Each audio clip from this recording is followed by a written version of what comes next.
took place on a Saturday afternoon a year ago, November 6th, 1976. I was in the studio, and the phone rang, and a guy said, "Hey," this guy knew. He said, "Hey, look, I have a tape recorder running because I understand that Bruce Springsteen's going to be on your show today." And I said, "Come on now." He's not going to be on my show. And he said, "Come on, you tell me if he was, right?" And I said, "Sure, I tell you, because you're not going to go telling everybody, and even if you did, that'd be good. I'd like people to know, but unfortunately, it is not the case. He's not going to be on. Sorry." And he said, "Okay," and then called back about 5 minutes later and said that where he had heard the rumor, he called back, and it was confirmed that it was untrue, and that's that. So I went about my merry way and didn't give it too much of a thought until the studio door opened, and there is, at the head of a large contingent of people, is Bruce Springsteen, who walked through the studio door. I had a record that I was queuing up at the time. I just threw it and hit the ceiling with it, which is quite a feat because we have like a 30-foot ceiling in the studio. I was just shocked, amazed, terrified, in awe. I didn't know what to say, what to do. And it just sunk home that somebody knew and I didn't know that he was going to be on. So I just tried to regain my composure. I put on Jungle Land because I figured that would give me 8 or 9 minutes to kind of calm down and get things together. And we just sat and talked for like an hour and a half and played records. And, well, I don't have to tell you about it because we're going to hear it.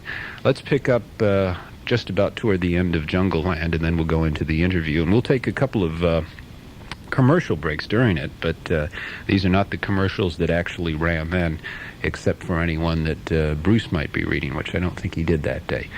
Let's listen together to Bruce Springsteen. Transport yourself back in time to 1 year ago. Welcome. We have, I've wanted to have you up for a long time, but the timing wasn't right for a long time. Last year, I think we had a long conversation, and we discussed the possibility, and you didn't feel it would be right at that time. How do you feel 1 year later, looking back at all that stuff with Time and Newsweek and the Bottom Line and the tour and the record and everything that happened? How do you feel about it? Do you regard it warmly, or? I don't think about it. You don't think about it at all? Stuff, it's like, happens and then it's gone. I had a lot of fun at the Bottom Line. Had a great time, and the whole thing with the magazines and stuff, I sort of like it.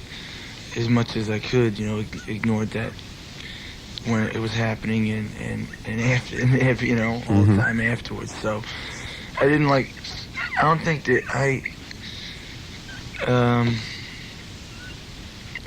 just tried to keep myself uninvolved with that, because that was to me, that was the side of what I was doing that was not real, Yeah. Did it ever get to you? Did it ever make you feel like, what have I started? Well, it was it's like there's a point where if you ever ride down the highway and the gas pedal gets stuck to the floor of the car. For a minute, that's what happened. I think that's the way I felt. And it was burning and but it got unstuck, and I became to a thing where I said, well, I decided there was a point where somebody said, "Hey man, whip out another record or do this or do that," and there's a point where you're just about to get put into a position where, okay, now we got the money machine's happening, the money machine's working, get out there, do it, and that was the point where I just said, just forget it, and sat back and and said, I started to do this because it was fun for me, because it was for me, it was a reason to live, and so, I'm going to get what I want out of this, I just want to do what I wanted to, which is, the thing from the beginning, that's why I started playing the guitar, and that's still a reason why I do play, I mean, books have been written about it, about the whole record industry and the whole talent thing, and how a lot of people are really out to make a fast buck and want to exploit. I mean, you look at... It's what you want to do, it's it comes down to that, it's I sort of knew what I wanted, to get out of it. I wanted to have, a good time, have a band I thought was a great band. I wanted to get out and play, and I wanted to, make my records and do, and what happened is I saw things that were starting to get in the way of all that stuff, and And you felt pressure on stage when you'd see a big magazine or newspaper article. Did you feel you had to top your last show? Did you feel you really had to go out and do something great to... Yeah, it's like the pressure. For me, the pressure is like, not so much living up to what other people think, but living up to what you think of yourself, And like, I know, I walk off stage, whatever the audience reaction or whatever, the review is or something, I know, like, if I was true to myself that night, Right. And that's basically, and I go home, I go to sleep, I don't care what anybody says or what anybody does, Like, I saw you last Saturday, and I felt, I don't know, it was either tenseness or tiredness. That was the night you came out in the suit. On. That's what it was. Yeah, and it really didn't seem loose. I mean, you were moving. No, it felt really good, except I couldn't breathe right, It was like, I got this suit, and I had this pin, right, and like, it's like I put it on like for the show, and I said, oh man, this really looks cool, It's like, I look really sharp, Right. It can look like the rest of the guys, right? The guys all dressed up. I feel like I get dressed up. And they see me, oh man, boss, you look great, It's like, and then I went down and I started playing, and I felt fine for about the first 3 songs, and then I really felt like a stiff, I felt really, really weird, so I just, took it off, and I felt, And the show just improved like 100%. I mean, it was amazing. The suit, man, the suit's, same reason you never wore a suit when you was a kid is the same reason you still can't wear suits now, Like, it happens in Miami, too. Miami has a red suit and a white suit. When he wears a white suit, he never plays as good as he does when he wears his red suit, right? He never does, It's like, I don't even know why he doesn't, because he's afraid to move around and get it dirty or something, But, like, he always plays better in his red suit, And I told him that he didn't wear the white suit no more, but it's funny. Yeah, weird the way clothes make the man sometimes. Sometimes you're dressed and you feel cool, but you don't look cool. And then sometimes you think you'll look cool and you're not cool. It's like, I thought I was going to feel cool, but I got on stage, I didn't feel cool. Let's, you just mentioned childhood before. Let's go to a record that is probably part of your childhood that you picked out. Oh, yeah, I could play this for Miami Steve and Obi, and they're driving down the turnpike going home to New Jersey, and I hope you can hear this on that cheap radio, Miami. WNEW-FM in New York, and Bruce is looking at some records. Among them, The Best of the Animals, which has It's My Life and all this Don't Let Me Be Misunderstood, all that stuff. A lot of the comments in performance is that It's My Life is one of the great numbers, and it's one of the things that Bruce leads off with one of his fabled monologues. I suppose a question that people ask you a lot is, when you do those raps, are they planned? Do you know exactly what you're going to say before you do them, or do they just come out that way?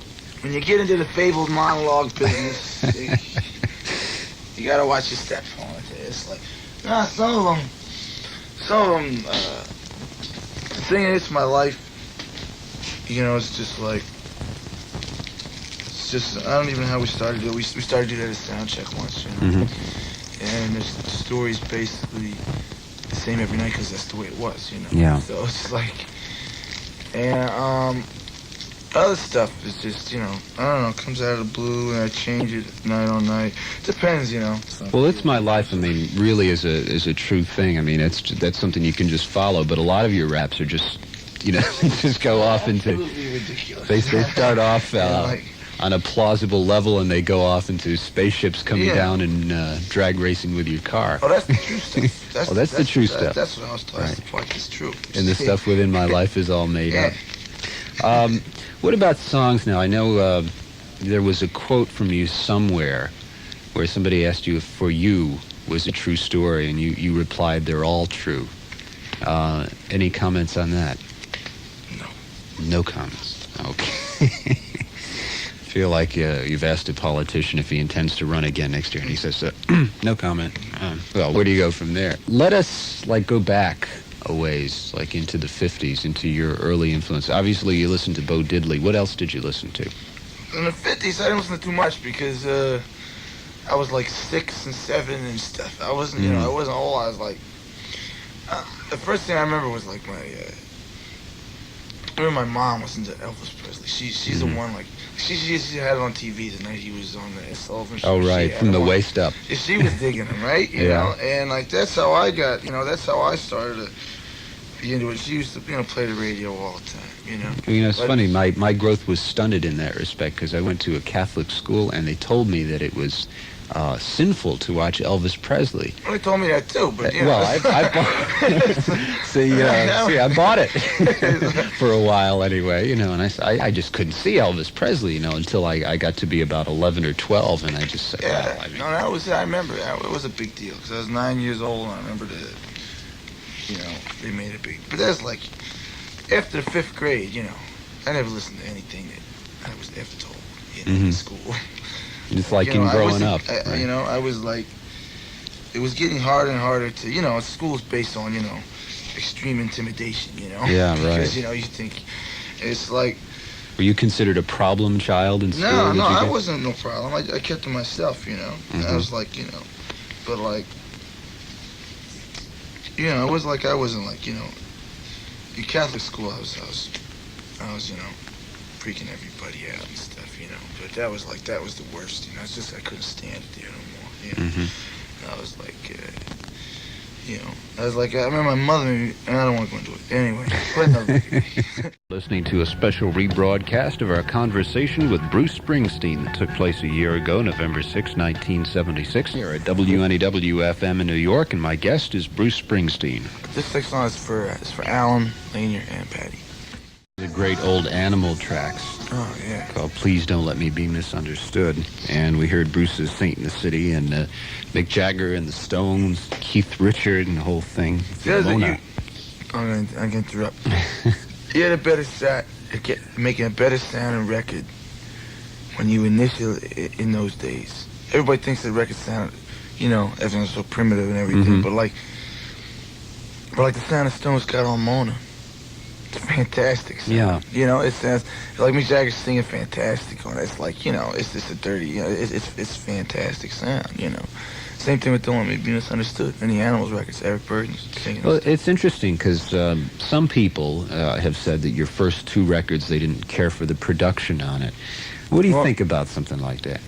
The first record, just because it doesn't sound like me, I mean, the only time I sounded like that record was when I was in the studio making that record. I never sounded like that, It's like, I never did, I had a big band. I played really loud all the time. I had electric guitars smashing it all the time, And there's none on that record, So like, I don't listen to that record at all anymore. Okay, why is that record that way? I mean, why with the sound that you had, you go in the studio and it's a different sound? Why did that happen? I was intimidated.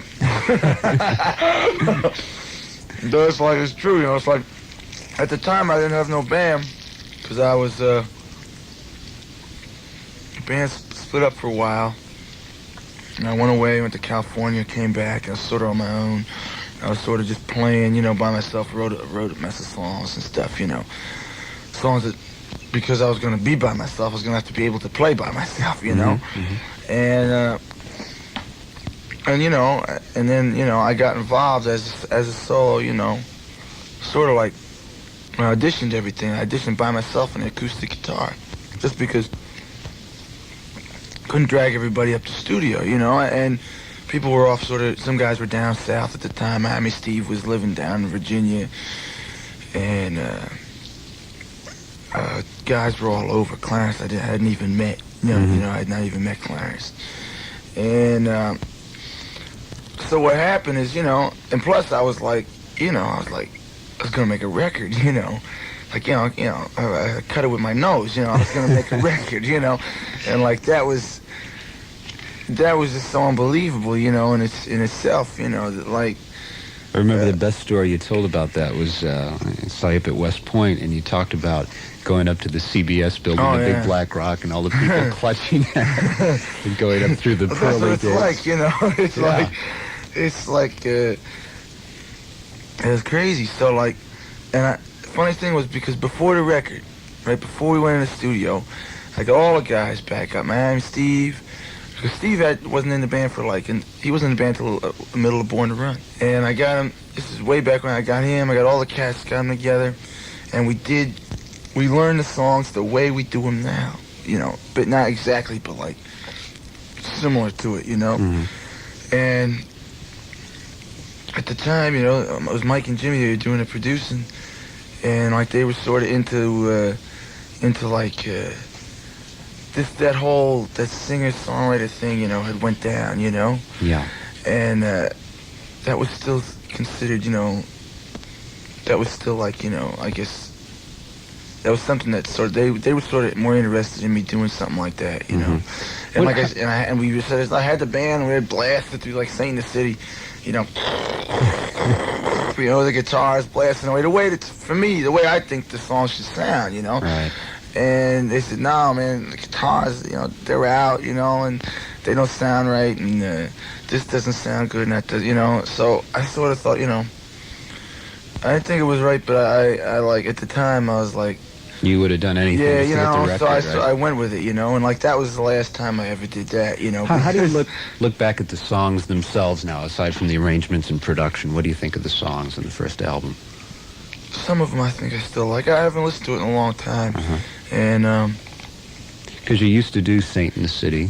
Well, yeah. I mean, you did them all, obviously, but recently you did that, and one of the great things is when you did For You at the Piano. Oh yeah, I used to do that.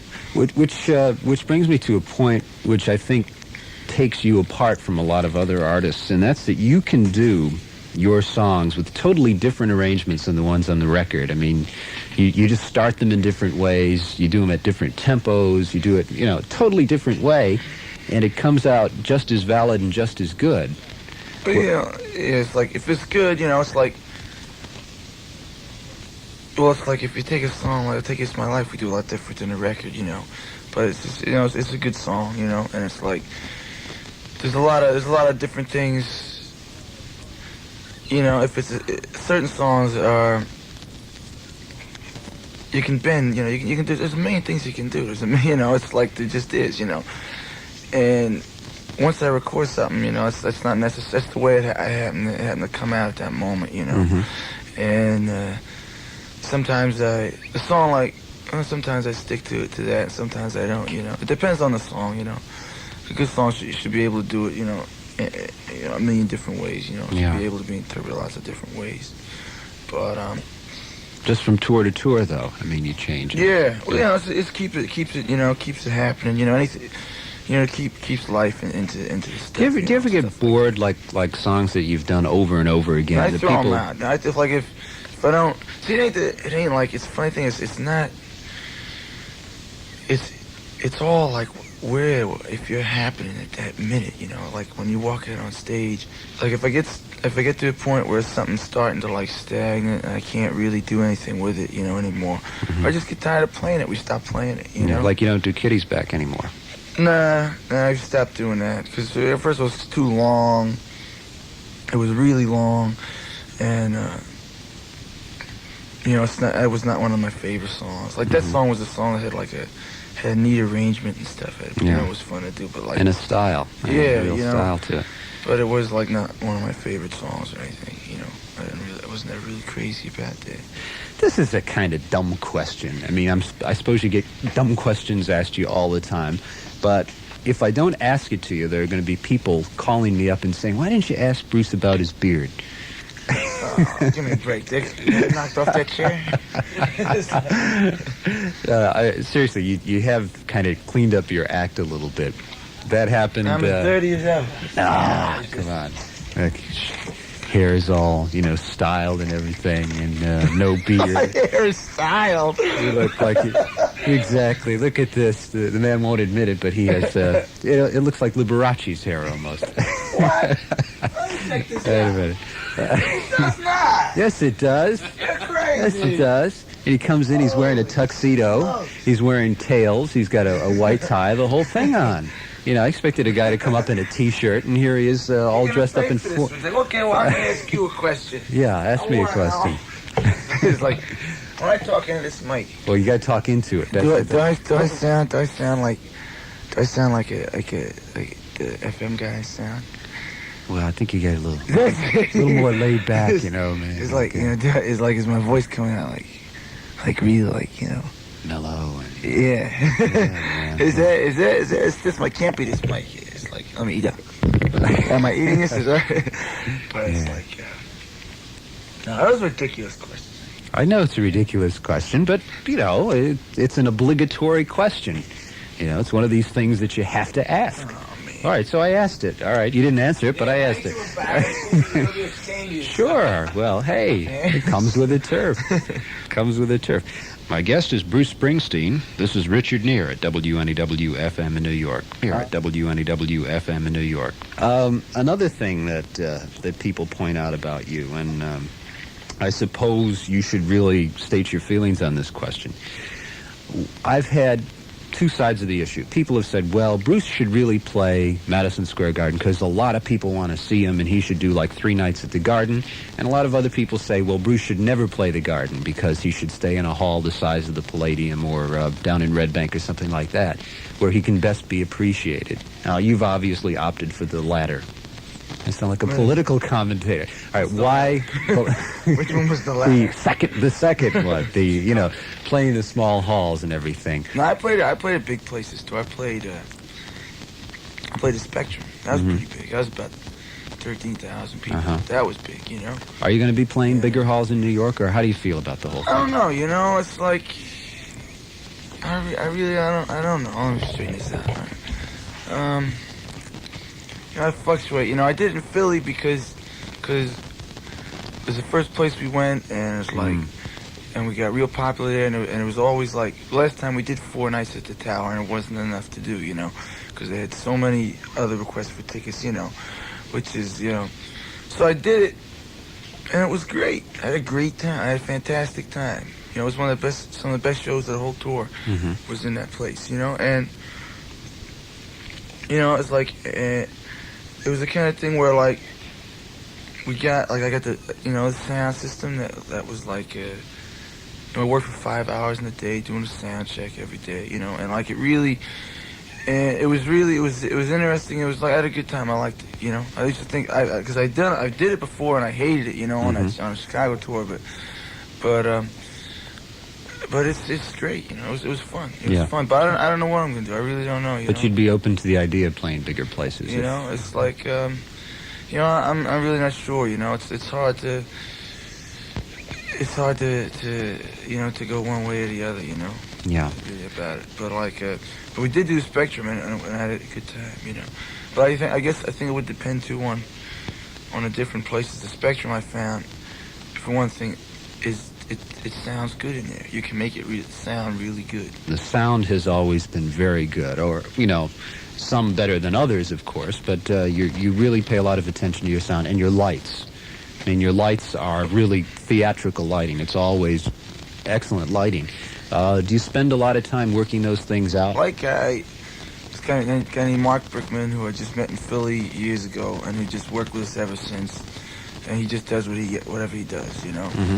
And which is because I'm not out front to see what he's doing, for one thing, you know. It's like, you know, and he just does, you know, he does his own thing. His sound, you know, I work with that all the time. You know? So you never really suggest, well, on a certain note, I want the lights to do this or anything. He just does that. You know, I say it's too dark, or like, they go out there and like, I remember we out there, you can't see what you're playing, you know, like that's happened, you know, darn, you know, but like, most of the time, he just does it, you know, he does his thing, you know. He's really good at it. You've added horns. You got the Miami horns. Is that a permanent addition to your touring band, or is that they did the whole tour with us. You know? Do you think it's going to be next tour as well, or do you have no idea at this point? I don't know right now, you know. In Red Bank, you borrowed the Jukes horns. Yeah, that tape. Yeah, Johnny's once played with us in Red Bank. And these cats are from Philly, they're friends of the Asbury Jukes horn section, you know. Right. And, they did the whole tours. It was great. They were great guys, you know, and it was a lot of fun having that sound, you know. Talking about the Jukes, Southside's obviously a friend of yours, and you wrote his liner notes and everything. Do you fear the association being made? I know when Johnny was up here a couple of weeks ago, we discussed it, and he said that his sound is a different sound. He's not Bruce Springsteen. It's all a bunch of jazz. It's like that's all like all that kind of stuff is like, it's a joke, you know. It's like, It's like Johnny plays his music. The kids that like it, they like it because they like the way he sounds, you know. And like, it's the same thing. In the beginning, you know, all this stuff went down with me, and you know, and the kids buy the record, you know, and because they like the way it sounds, they like the music on it, you know. That's what I think, you know. And if that's not the case, if kids do, if a big thing goes down where the kids do buy a record and they don't like it, you know, it's like something that's not gonna last. They're not gonna buy the next one, you know. Yeah. It's like. You know, kids, I think they listen to the music they like, you know. Mm-hmm. And, It's a whole cultural thing, really, that you've kind of started, and I know you haven't done it consciously, but you've kind of typified a certain type of person on stage. It's almost as if, as an actor, you've created a character, which is you, an extension of you that you broadened and made very big.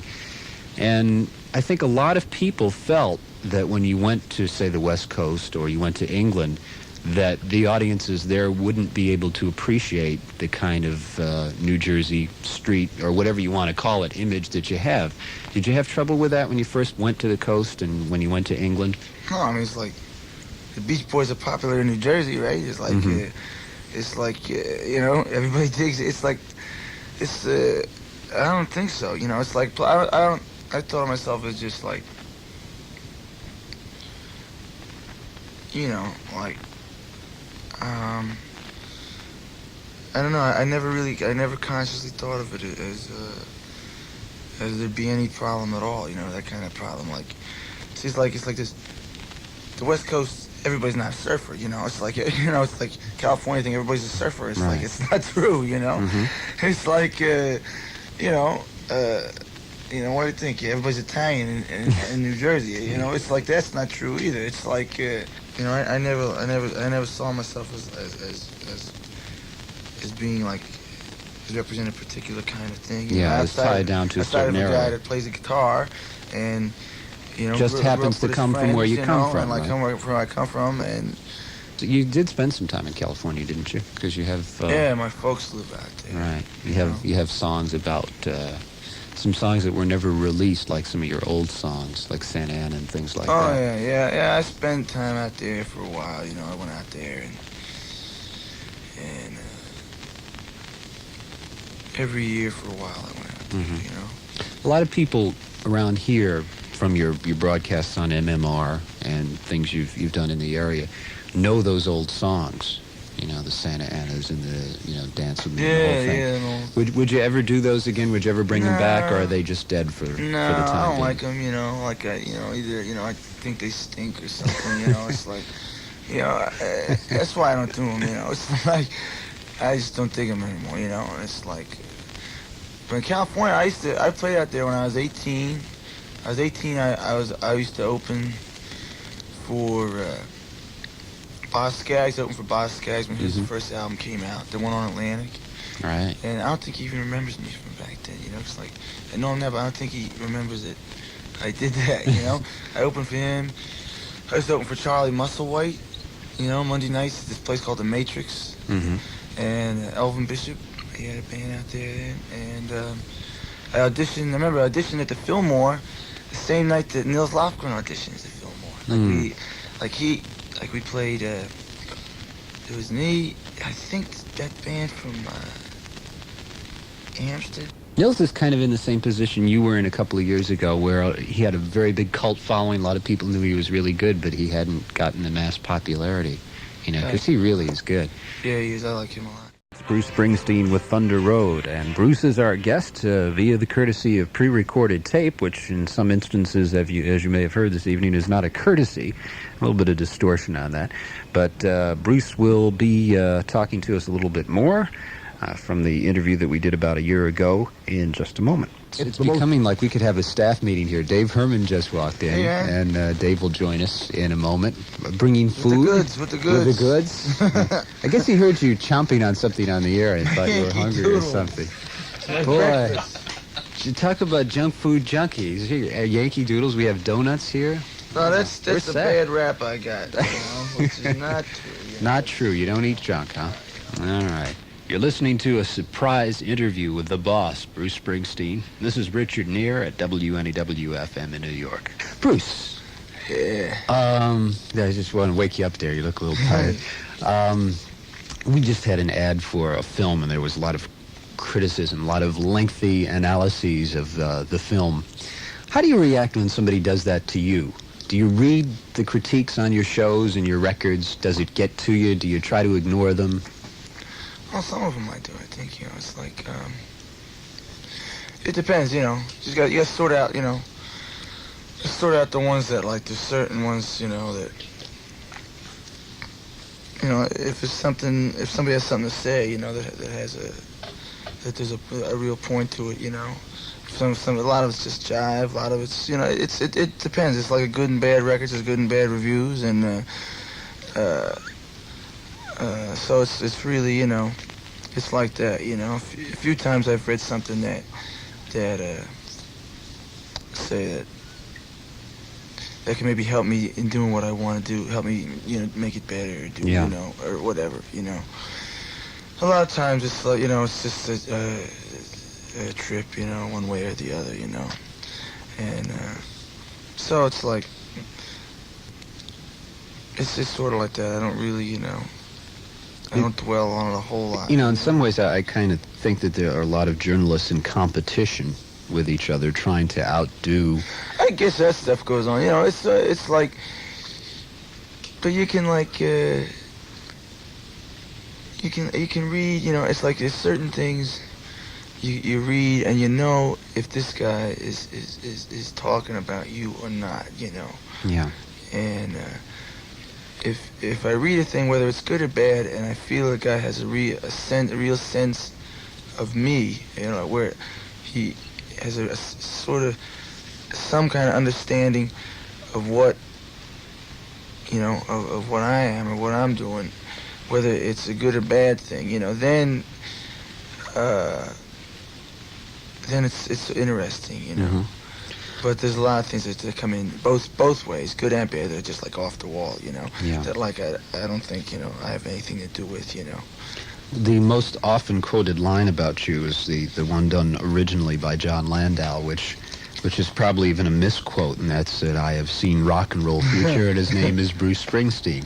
Yeah, turkeys you have. What do you think of that? Did you know John before that quote, or is that how it led up to you meeting up with John Landau? Well, this king figured he had to meet the future, so so we met up. It's like, I don't know. That was like. That article he wrote was like,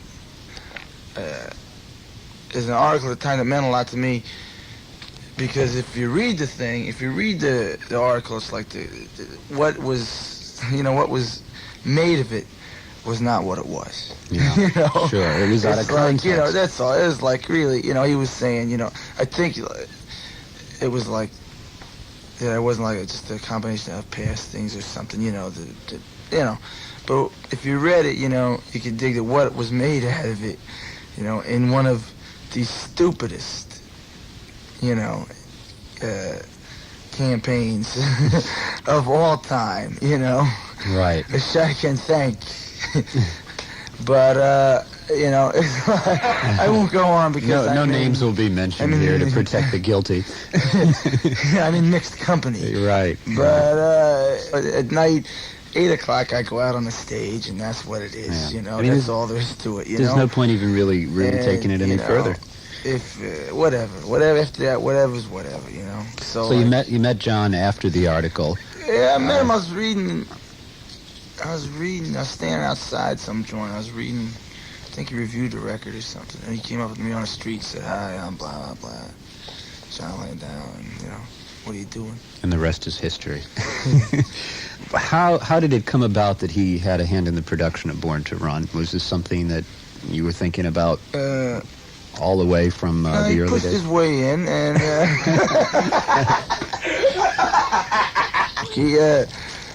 I just started talking to him about it and stuff, and he seemed to have, at the time I was going in the studio a lot, but I wasn't getting anything done, Mm-hmm. And And I bumped into him, and he said, "Oh, that's what you're doing wrong. You know, you're in a lousy studio, and you got a lousy thing here going when you go in, and this is what you ought to do." Mm-hmm. And we did it, and it worked out, you know. And he was able to give me a perspective that I didn't have, you know. He has just produced another album, which is long awaited. I know that's a cliche phrase for albums that have been more than a year in the making, but this one was supposed to be out toward the end of the summer and was delayed because of cover work and remixing and all sorts of things. And it's just come out. And from what I've heard of it, it's well worth the wait. It's by Jackson Browne. The album is called The Pretender. It's Jackson Browne with The Pretender. You're listening to a special rebroadcast of our conversation with Bruce Springsteen that took place on November 6, 1976.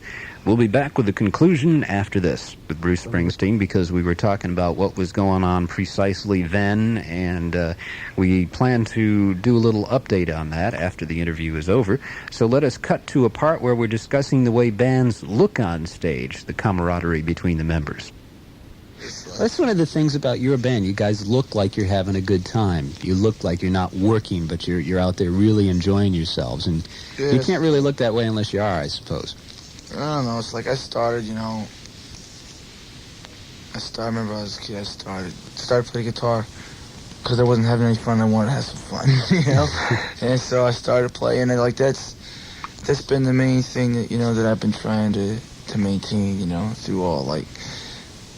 And sometimes to the degree where I ignore some things I shouldn't ignore, I guess, you know. But like, you know, for me, that's what it's about, you know. It's like, I want to go out on stage and I want to have a great time, you know. I don't care, man. I just want to, you know, that's what I want, you know. And so. And that's what you give to the audience, really. Doing, you know?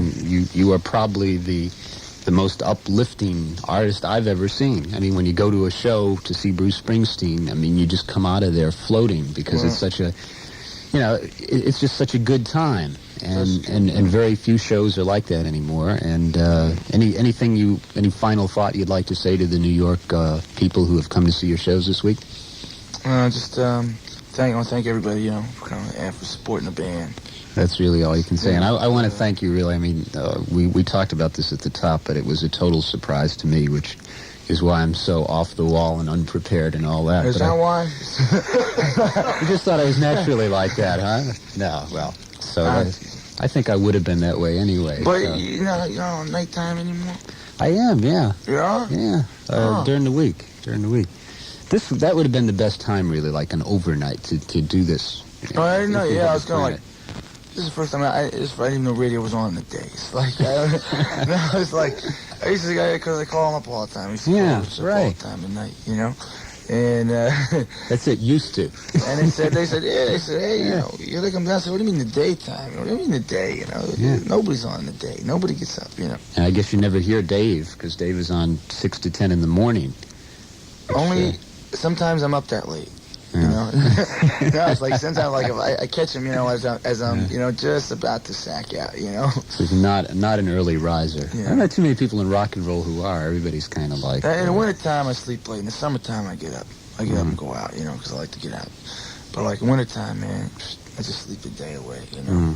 How has that affected you now? Can you just go to the beach and be yourself, or do people bother you all the time? Nobody bothers me. You know, it's like. Nobody bothers me around home, you know. Like Asbury Park is like, it's funny. I can still walk down that boardwalk. Hardly nobody will recognize me. You know, nobody. It's like, you know, I'm starting to wonder, you know. It's like, but any place else, like nobody, you know, at all, you know. But it's like, it's never, you know. I never get hassled or nothing. You know? The amazing thing, like when we went to that game this year, and you had just shaved.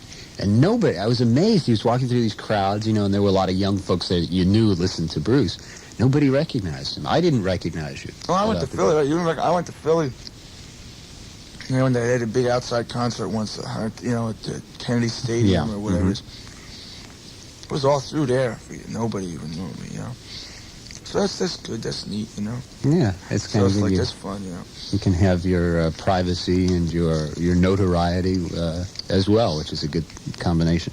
Bruce, really, thanks a lot for coming up. I mean, it was mine, you know, a surprise and a great pleasure, and we should do it again sometime. Don't forget about that beeper phone thing. Yeah, all right. Hey, you want to go on the air with that? That song, in my opinion, is the greatest rock and roll song ever, Born to Run, from Bruce Springsteen's latest album. And it seems funny to say that because it's really like over 2 years old. We promised you kind of a surprise after the interview that we ran with Bruce a year ago, almost to the day. It was November 6, 1976. Hope you enjoyed it, and our surprise is that Bruce is on the telephone with us. Bruce? Yeah. How you doing? Okay. Okay, we only have a couple of minutes because Bruce is between takes. He's recording his current album. How far along are you? We've heard all sorts of rumors that you have thrown away like 36 sides or something and aren't happy with what you got so far. How's it going? It's going good. It's going good. We're pretty, you know, we're almost into the vocals, into the singing. Mm-hmm. You know. And how does it look for a completion date? Have it just not a specific date, but sometime in the spring maybe, or late winter? How does it look? I hope it'll be sooner than that, you know. I'm not sure. It depends how it goes, you know. Mm-hmm. And you plan to do a tour, I suppose, after that? Oh, yeah. I just want to ask you a couple of quick questions. We haven't talked in a while, and as you know, this summer Elvis Presley passed away. Where were you when that happened, and what are your thoughts on it? Let me see. I was in Utah. And I talked to Dave a little bit from Rolling Stone, and I guess I really don't have anything else to say besides what was in there. You know, it's not something you can put into a few words. You know, I could talk on it for hours, and you know, I can't express his importance to me in a few sentences. You know. Yeah. That article was about, I guess, 2 months ago, right after it happened, so we could refer people back to that. Any thoughts on the people who have come along since then who are kind of in your genre, like Elvis Costello or Thin Lizzy, Graham Parker, people like that? I don't know. I never saw similarities between, you know, between actually, I guess, any of us. You know, it's, I've seen it in the, you know, in the press and stuff. But generally, if you get beyond, you know, beyond the immediate, I think an immediate superficial level, you see that what we're talking about is very different things. You know, very different people, and. I never, you know, the comparison, I guess it happens to everybody, you know, as they come along. But, you know, I think it was anything that was in common was that there was an emotional thing going on in the music that is not too widespread in the 70s so far, you know, and I think that's what we had in common, if anything, was we were expressing a particular emotion in a particular way. Yeah, we were talking about that one night this summer when you called up about the fact that a lot of music is pretty sterile today and that very few bands really feel what they're doing. What about New Wave? Do you see that as being any sort of good trend, or how do you feel about it? I can't, you know, as a trend, I don't know. And I judge each band as you know, as its own entity, you know. Yeah. And, have you heard the Sex Pistols? It's like anything. Yeah. It's like anything. Mm-hmm. It's you know, it's a good thing, and there's some good stuff and some bad stuff, you know. Yeah. Okay, Bruce, thanks for taking time. I just heard a little bit of the album coming over the phone. It really sounded good. And good luck on that. I hope you get it out real soon, and we hope to see you soon. If you know, release the album, I'd like you to come up sometime and talk about it a little bit. And hope that the tour and everything that is in the future for you goes real well. Okay. Okay, thanks for calling, Bruce. Goodbye. Thank you. Well, that's Bruce Springsteen, who has just called to update us kind of on what's doing. He's recording the new album, as we mentioned earlier, and it's kind of like you're between tracks, and he didn't have a whole lot of time to talk, so we had to make it a very brief interview, very cursory, and I think the interview that preceded was the definitive one. That we got into his head a little bit, and we just got a couple of superficial comments just now. And I think part of the problem is that Bruce is under an awful lot of pressure from an awful lot of people to finish the album very quickly. And I think he feels that if he gives you a date or tells you, well, I'm going to be on tour by February or January, or the album is just about done, that a lot of people will be quite disappointed if it doesn't work out that way. So we can understand his reluctance to say too much about the record. And, you know, works in progress always, I think artists are very reluctant to speak about them because they don't want to cause expectations to go in one direction and then give the people something else, which is always a case of filmmakers. I always try to tell you about their movies in very vague terms before the movie comes out so that you don't have it all typecast and ready to put into a little slot before it comes out. So again, we thank Bruce, and another reason we have to thank Bruce is that up until yesterday, there was a great doubt that we were going to be able to run the interview. We were getting a lot of opposition from many quarters, and we finally got through to Bruce himself yesterday through David Benjamin, his attorney, who was just amazingly helpful and cooperative and just a real nice guy, and who was personally responsible for making sure that Bruce heard a copy of the interview beforehand and okayed its re-airing. So we really extend our warm gratitude to Bruce and Mr. Benjamin for their help in everything. And like we say, if Bruce comes out with the album, he's more than welcome to come up, and if he feels like it, maybe we'll talk about the new album upon its release. This is Richard Neer at WNEW-FM in New York. Midnight has come and gone. It's about 20 minutes before 1 o'clock. And in that time, we have ended our big week, our 10th anniversary week of specials and reminiscences and reflections and things like that we have been doing for the past, how many hours? 24 times 5. You figure it out. Okay, wow, I think I can figure it out myself. It's 120 hours. Okay, that's how long we have spent, and we thank all of you who have taken the time to respond to us, either through telephone calls or letters or personally or whatever, about the week. I think all of us have felt very emotional at times on the air this week, have felt very nostalgic, and hope that we've been able to bring some precious moments of ours to you, and hope that if you have some means of recording them, that you might want to preserve them yourself, or, well, just preserve them in your own head as a memory, which they are. But it is now November 5th, 1977, 19 minutes before 1. It's time to move ahead for the next 10 years of WNEW-FM.